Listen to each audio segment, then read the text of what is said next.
Hey, welcome to another HiveTech update. I did say I was going to wait for this perimeter to be done, but it's taken a while.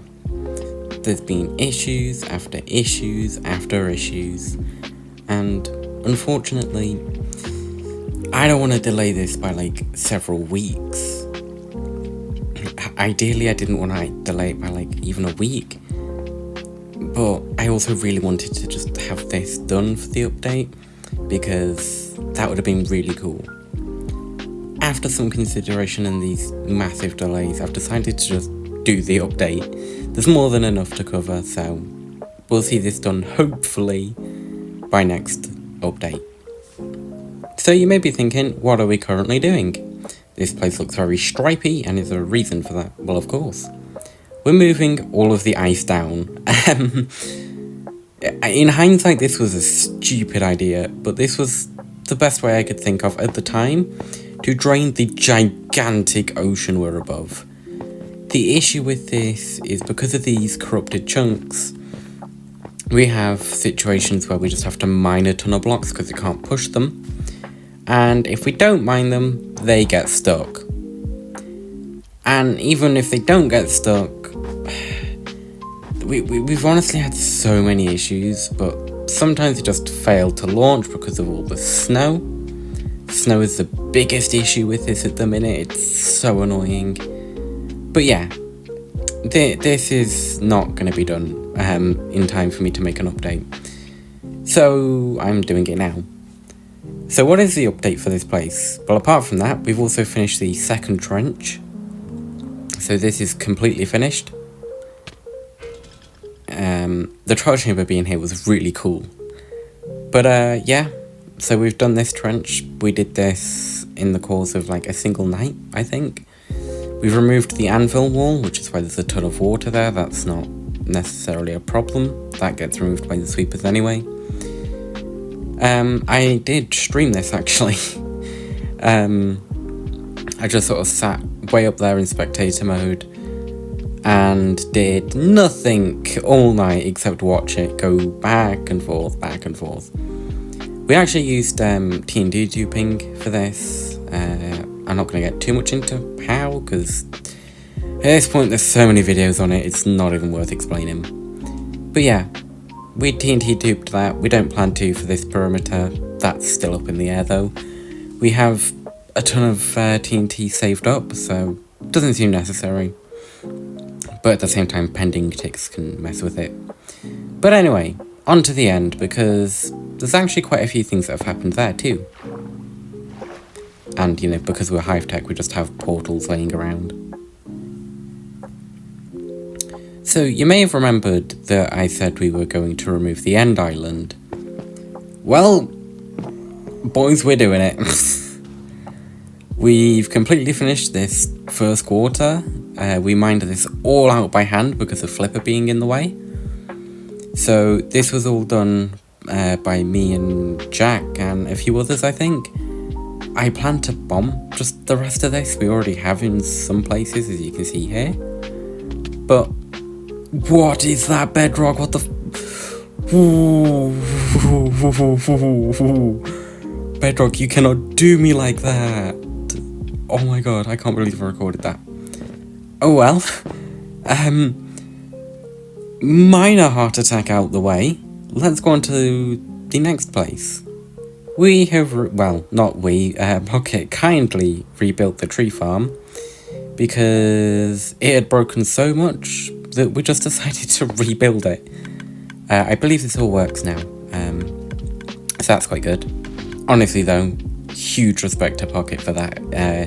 He completely tore it down, so mad respect. We also, I don't know if this was done by last update, but I'll cover it now anyway.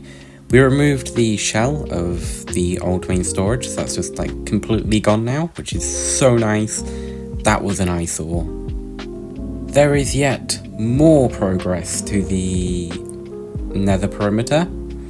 So we removed the thing we used for sea pickles, and we're planning to use pending tick abuse to remove the rest of it. that's still underway, but that is the plan anyway. I do believe more of under here has been mined out too, so that's quite handy. Anyway, onto our, yep, definitely a cobble farm, don't worry about it. Yep, you see, this is definitely a cobblestone farm. It's definitely not a pending abuse TNT stash, because we got worried that it was going to get fixed, so we just stashed, I think we have 2 million odd in there now, so yeah, we did that. There was also something really nice here, which, now I think about it, I'm glad it isn't there, because this video would be very different if it was, but oh well. I'd like to also just point out, the stream I did for the perimeter was like 8 hours, something like that, and yep, I sat there for the entire time, only because I was too scared that the stream was going to end itself. Yeah, that was a fun time, but yeah, I stream on Twitch now. I thought I'd plug that while I'm talking about it. I will admit, those streams are never going to be anything remotely interesting or to the quality of YouTube videos, only because they're usually done at late at night, so I can't really be speaking or anything. So yeah, I just sort of throw a Spotify playlist on, hope that the music there is good, and just show what's currently happening.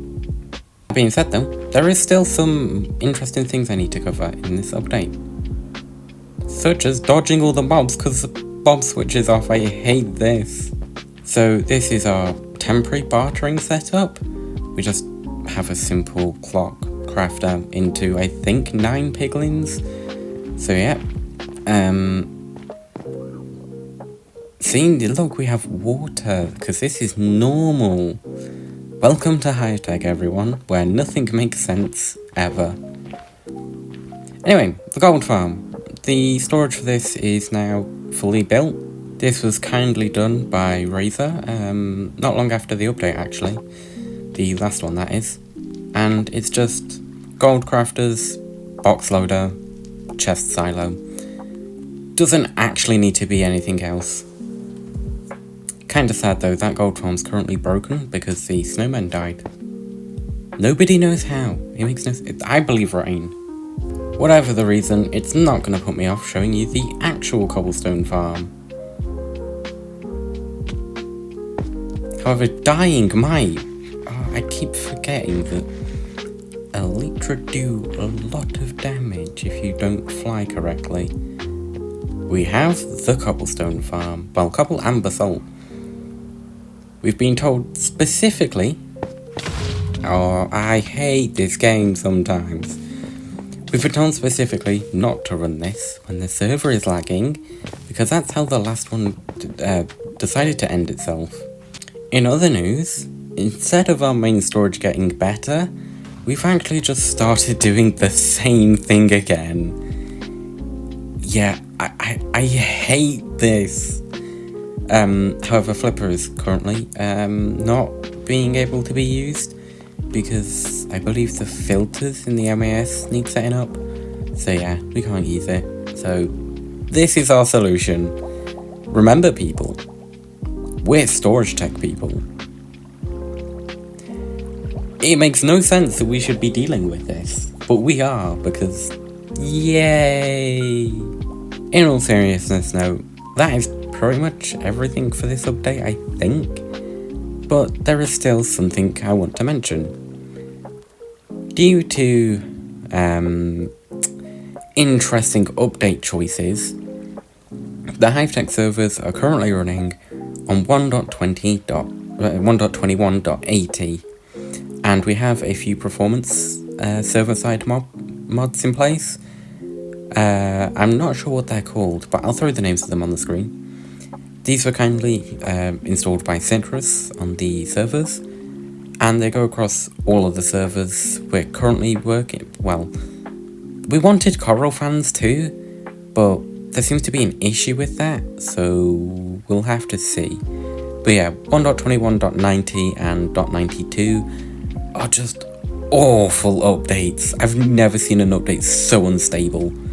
You have happy ghasts if they touch the floor, bring your game to 3 TPS.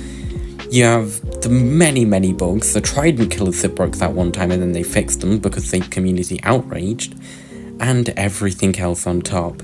Your game crashing if you don't click a button quick enough after you load the game. Oh my god, the stories I could tell. However, there is quite a funny thing in all of this.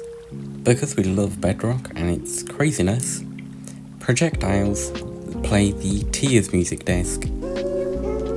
Yep. There's no reason for this. It plays the whole disc. Why is this a thing? Anyway, that is everything I do have, and I'll see you next time.